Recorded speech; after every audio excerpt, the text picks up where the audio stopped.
Cook and read with Janhavi या चॅनलमध्ये परत एकदा सगळ्यांचं खूप स्वागत. आज आपण बघणार आहोत उत्तर भारतामध्ये प्रामुख्याने केला जाणारा भाताचा प्रकार आणि ती आहे तेहरी. तेहरी म्हणजे आपण इथे संपूर्ण तांदूळाचा वापर करून ही तेहरी तयार करणार आहोत आणि त्याचबरोबर त्यामध्ये तुम्ही वेगवेगळ्या भाज्यांचा वापर करू शकता. जसं मी इथे फ्रेंच बीन्स, बटाटा, कांदा, टोमॅटो, मिरची आणि कोथिंबीर, कढीपत्ता यांचा वापर केलेला आहे. आपली नेहमीची फोडणी तयार केली. जिरं, मोहरी, हिंग, कढीपत्ता, मिरची हे घालून त्याला परतून घेतलं. त्यानंतर कांदा घातला, त्याला परतलं. थोडी आलं लसूण पेस्टही याच्यात घातलेली आहे आणि मग उरलेल्या भाज्या घालून घेतल्या. टोमॅटो, त्याचबरोबर फ्रेंच बीन्स, बटाटा आणि त्याला छान परतू दिलं.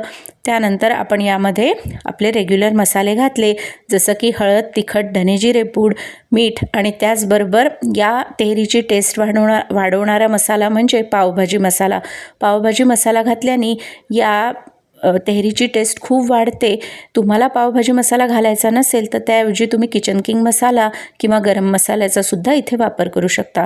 त्यानंतर जे भिजवलेले तांदूळ होते ते यात घालून घेतले, कोथिंबीर घालून घेतली, लिंबू पिळून घेतलं आणि 2 वाटी तांदूळ होते तर 4 वाटी पाणी घालून घेतलेलं आहे इथे मी. आणि त्याचबरोबर शेवटी आपण थोडीशी कसुरी मेथी यामध्ये घालून घेतली आणि 10 ते 12 मिनिटे व्हायला ही तेहरी लागली. 2 शिट्ट्या केल्या आणि त्यानंतर 3 ते 4 मिनिटे आपण लो फ्लेमवर गॅस ठेवला आणि आपली अतिशय स्वादिष्ट अशी तेहरी झाली तयार.